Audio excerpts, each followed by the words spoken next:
Play fake on the RPO. Deep ball coming from Moss. Got it! Corner of the end zone. Jacoby Lane. Touchdown, USC. I don't think you can cover it any better, and I don't think you can catch it any better than this. In between, you see, this brought that same quarterback into this building, and once you hear the full story here, you'll understand exactly why this pickup is a lot more interesting than a standard depth signing. What's up, everybody? AJ LeMaestro here, Chicago Bears Hub, and before we get into this, I have to say it again because it never stops meaning something to me. We just crossed 1,000 subscribers. That's real. That's a genuine community. New target, 2,000 subscribers. And if today's breakdown gets you as fired up as it got me, smash that subscribe button right now before we go any further. All right, let's talk quarterback depth. So here's the news. Straight and simple to start, the Chicago Bears have officially added another arm to this roster heading into training camp, signing quarterback Miller Moss to a 3-year deal worth just over $3 million, including a $10,000 signing bonus and $210,000 guaranteed for this upcoming season, with an average salary sitting a little over $1 million per year. And in my own personal opinion, before we even get into who this guy actually is, that guarantee number alone tells you something. This isn't pocket change for an undrafted rookie free agent, when you've already got Case Keenum and Tyson Bagent locked into their own contracts on this roster, plus Caleb Williams himself, and you're still willing to guarantee real money to a fourth arm in the room. That signals genuine belief from this front office. So who exactly is Miller Moss? He's a 24-year-old quarterback out of Louisville, though most of his story actually traces back to USC. And here's the piece of this that makes the whole signing feel almost poetic in my own personal opinion. Miller Moss was literally Caleb Williams' backup quarterback at USC, and it was Caleb himself who effectively passed in the reins as USC's starter back in 2023 physically. Moss checks in at 6'1", 211 pounds, so he's on the smaller side for the position, but in my own personal opinion, don't let that frame fool you. He's built lean and strong, genuinely athletic in the pocket, capable of moving around, extending plays, and avoiding sacks, even though at his core he profiles as a true pocket passer rather than a scrambler. And honestly, in my own personal opinion, there's an interesting pattern forming with this quarterback room as a whole. Case Keenum is 6'1", 220 pounds, an 11-year veteran now on a 2-year extension with this organization. Tyson Bagent, somehow already in his 3rd year with this franchise, despite still only being 25 years old, stands as the tallest of the group at 6'3", 212 pounds. And then you've got Caleb Williams himself, 6'1", 226 pounds, the heaviest build of the entire group, even while matching that 6'1" frame with 2 of his teammates. In my own personal opinion, this front office clearly has a type here, valuing compact, strong-framed quarterbacks who can take a hit and still deliver, and Miller Moss fits directly into that mold. Now let's actually dig into why this kid earned that kind of guarantee in the first place, because in my own personal opinion, his story is genuinely compelling. In his very first season taking over USC's offense, across 5 appearances, Moss threw for 681 yards with 7 touchdowns against just 1 interception, completing just over 70% of his passes. And that 70-plus completion rate, in my own personal opinion, is exactly the kind of efficiency profile that fits neatly into what Ben Johnson wants to see out of his quarterbacks in this offense.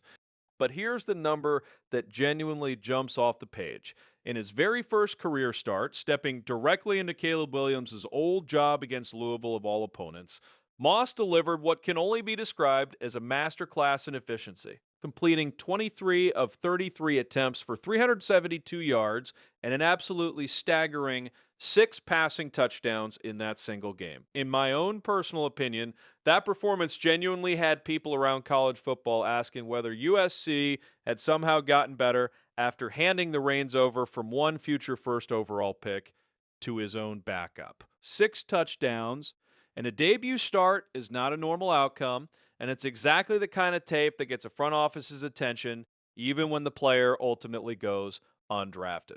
So let's actually break down his full scouting profile because, in my own personal opinion, there's a lot here worth understanding before jumping to conclusions about what kind of player this organization just added. On the positive side of the ledger, scouts consistently describe Moss as polished with clean, consistent footwork and a compact, over the top release that gets the ball out of his hand quickly. In my own personal opinion, that quick release trait matters a lot here because it's a thread running through this entire quarterback room now. All four arms sharing that same emphasis on getting the ball out in a hurry. Beyond that, scouts praise his anticipation and timing, specifically inside 15 yards, noting his ability to read, leverage, and release the football before his receiver is even fully broken open, which, in my own personal opinion, is exactly the kind of processing speed that today's NFL defenses are built to punish if you don't have it. He also gets credit for genuine pocket toughness, willing to stand in against an incoming rush and absorb a hit rather than bail early, and for red zone execution specifically, picking up 9 rushing touchdowns on sneaks and short yardage situations at Louisville, showing a real knack for finishing drives even without elite scrambling ability. And the tape backs up that red zone reputation.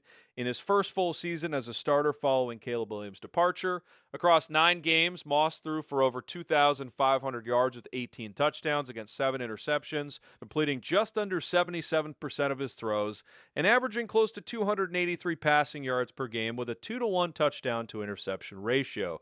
In my own personal opinion, that is a genuinely strong statistical season by any reasonable standard.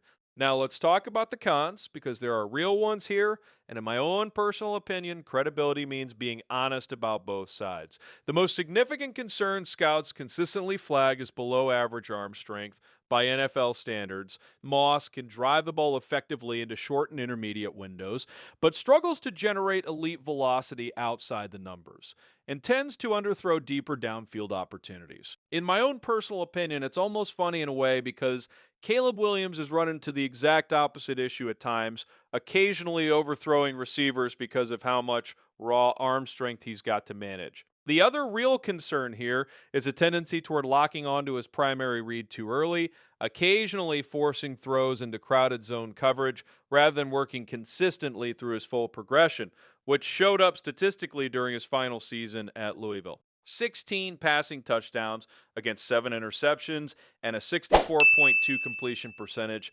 across 12 games. Solid overall, but numbers that never quite recaptured the magic of that opening USC start. So here's my honest, unfiltered take on all of this.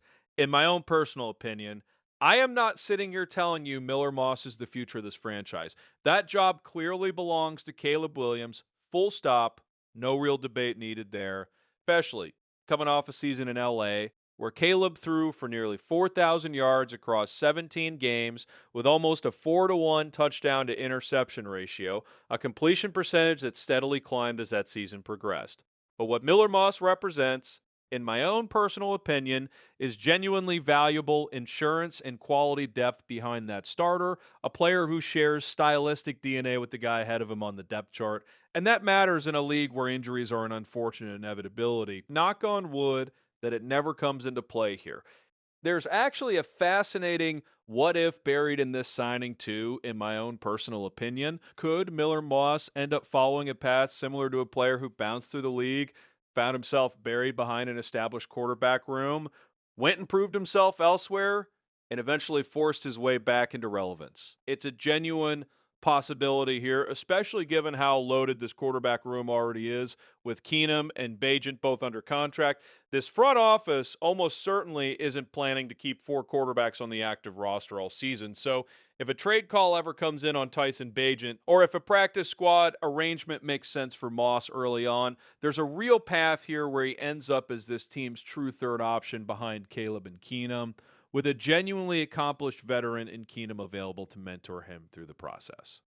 Overall, in my own personal opinion, this was a genuinely fascinating signing given the real money attached to it, and I think it says a lot about how highly this front office actually views Moss's long-term upside. Even in a crowded quarterback room, making it in this league at all is an incredibly difficult path. We're talking about a tiny fraction of a percent of college athletes who ever see meaningful NFL snaps. So genuinely, I want this comment section to show this kid some love and wish him well as he tries to carve out his own space in Chicago.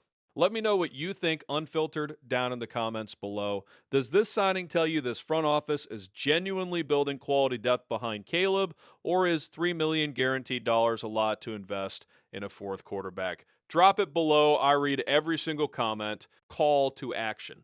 All right, that's everything on the table for this one. No filter, exactly how we do it here at Chicago Bears Hub. If this breakdown helped you understand exactly why this signing matters, smash that like button right now. It genuinely helps this content reach more Bears fans out there just like you.